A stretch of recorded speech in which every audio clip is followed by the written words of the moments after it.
Hamlet is one of the most performed plays in world history. To this day. It's still mired in controversy and speaks to something very deep about who we are as human beings. So I wanted to talk about different interpretations of the to be or not to be soliloquy, and since you troglodytes on YouTube like rankings and tier lists and all that kind of stuff, that's here we are. Coming in at number 10. To be or not to be, that is the question.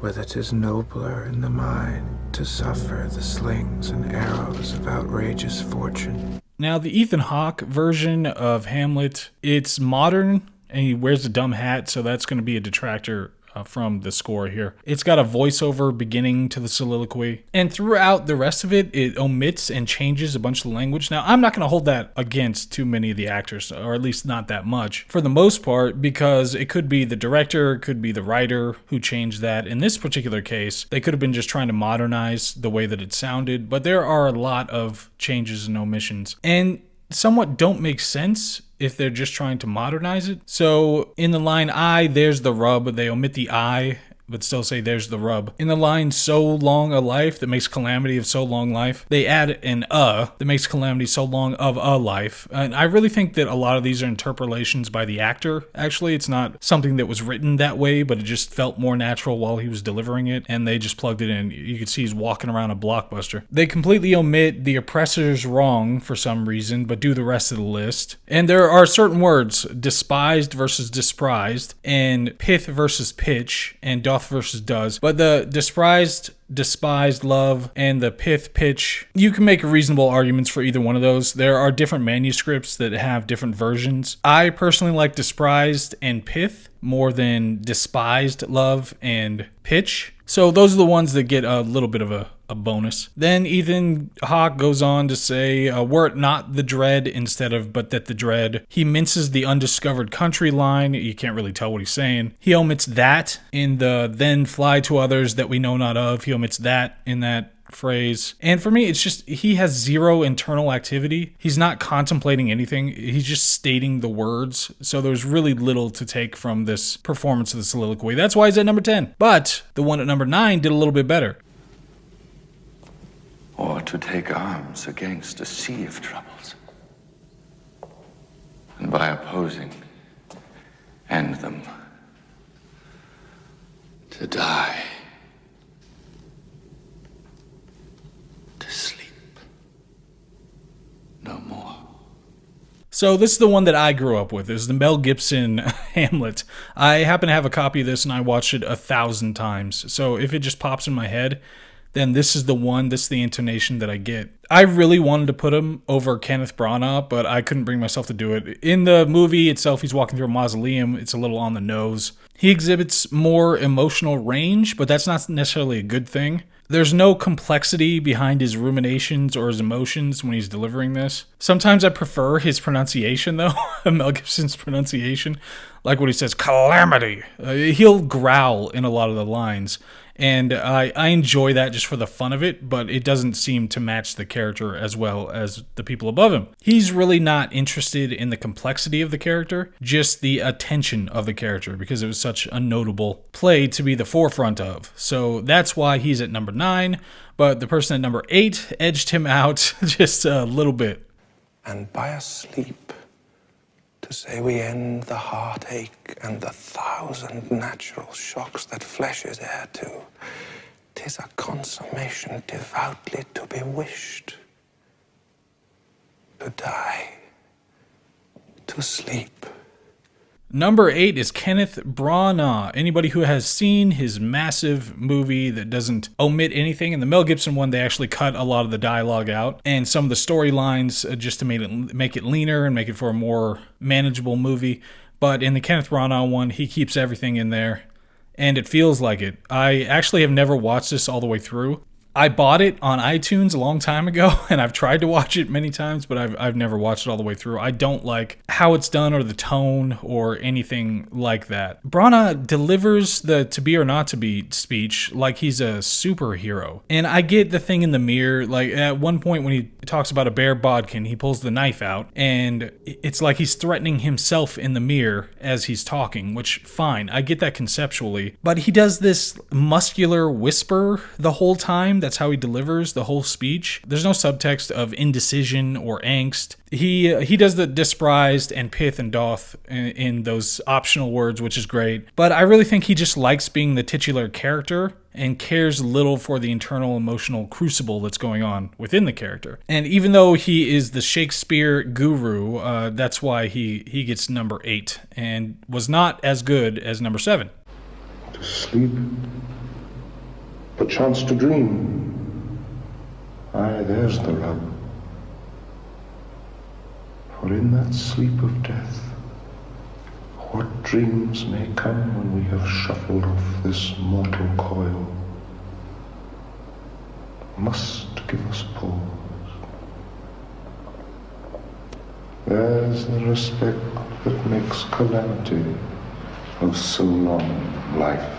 Number 7 is Christopher Plummer. I have not seen his full performance, but his performance of the To Be or Not To Be, I think he has a great tone. It's morose with a hint of triviality. He will laugh a little bit at his own fate, which I think is a good perspective to have for purposes of this particular soliloquy, to start out with at least. He's got this measured and stable delivery. He does say despised, and he pronounces quietus instead of quietus or quietus, which I don't like as much because the point is that if it sounds a little bit like quiet, it's like you're quieting yourself. What it means is taking your own life. So if you mean to say it the right way, and it sounds like quiet, then it's like you're quieting yourself, which I like a little bit more. He's got a soft delivery, but it's not like a muscular whisper like Kenneth Branagh. That's why it's better. It's more dire and ruminative than Branagh. He does say doth instead of does, and pith instead of pitch, so he gets those things. But overall, generally enjoyable, just not as good as the rest of the stuff on the list, like number 6.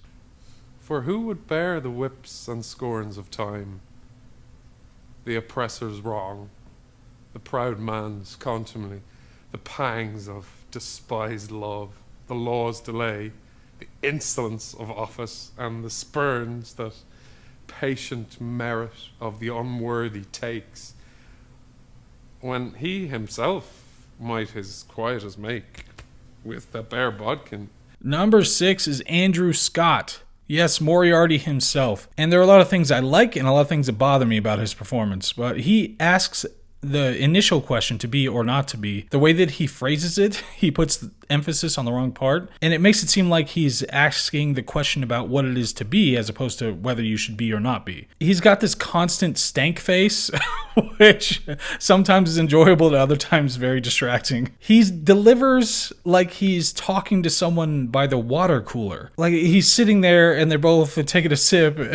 So what about this suicide thing? There's something about the delivery that just doesn't quite seem right. When he talks about the heartache, the 1,000 natural shocks that flesh dare to, the heartache and the 1,000 natural shocks that flesh dare to, he rubs his heart. It's a little touch that he adds as a physicality. He's got a really interesting voice. I actually really like listening to his voice in general, and the physicality gives it this insecty feel. There's so much hands, too many hands in the way that he's moving.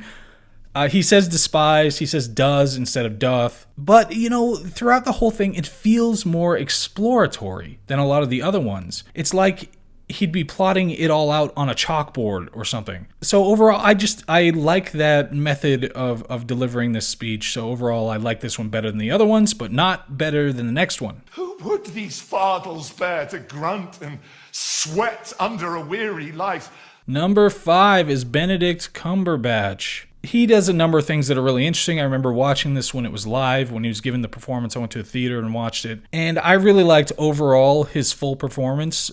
This speech, To Be or Not To Be especially, has some very good things and some detracting things. Like in the beginning, when he's given the initial part of the soliloquy, he does this thing where he touches his throat. It's obviously supposed to indicate some reference to that kind of activity, of course, which is a nice touch, and he bookends both sides of the performance with that. At the end, he'll use a rope, or not a rope, but something that he has around his neck. He's pulling it off, but it seems like he's pulling it off in that way that would be a threat. There's more emotion in his, significantly more than a lot of the other ones. Sometimes a little too much emotion. It's funny because the only video that I saw of this, there's a bunch of coughing throughout his performance. But he's a professional. He sticks it out. The way he delivers the perchance to dream line doesn't make any sense. Like what he emphasizes and what he delivers after that, it's like he wasn't really thinking about what any of it meant, which annoyed me. He has a nice pause after he says the word pause. When we have shuffled off this mortal coil, must give us pause. And then he lets it sit and he waits for a minute, which I appreciated. He says despised, thank you.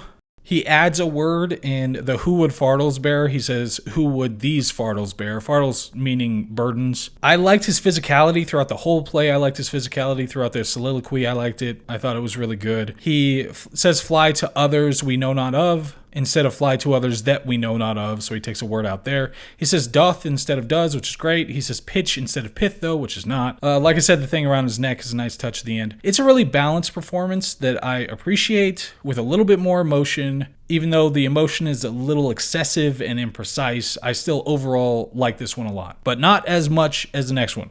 The undiscovered country, from whose bourne no traveler returns, puzzles the will.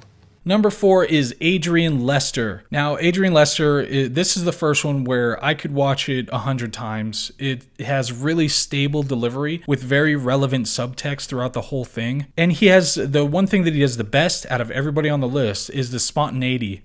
There are multiple instances, 3, maybe 4 instances, where he works in these spontaneous movements or sounds or whatever to make it seem like he's just coming up with these things. He's just thinking them through. And they're fantastic. It's a very, very natural delivery when he goes through. And that's something that people really forget about when it comes to Shakespeare, because it's so verbose. There are so many words and it's so atypical to the way that people speak now that it's really difficult often to think of it like you're just delivering it as if you're talking normally any given day. So this performance by this actor, even though, yes, he's black, and it doesn't make a whole lot of sense to have a Danish prince be black, but I think given the subject matter, the weightiness of the subject matter, we can look past that at this point. I mean, Denzel Washington was one of the best, if not the best, Macbeth that I've ever seen on film. So I think because the themes of it are so substantial, it makes sense that you can branch out and let Hamlet or Macbeth or pretty much any of Shakespeare's characters be whatever. Adrien Lester did say despised instead of desprised and says does instead of doth. But he has this really clean delivery. He has a very subdued physicality. He's just sitting in a chair for the whole thing. It's the most natural delivery. It has nice subtext of controlled depression and concern. It's just all around good. Like I said, this is the first one. There's no moment in this where I'm going to wince and be annoyed by something somebody did. So just really, really good all around, just not as good or interesting as the ones coming up next. And makes us rather bear those ills we have than fly to others that we know not of. Does conscience doth make cowards of us all?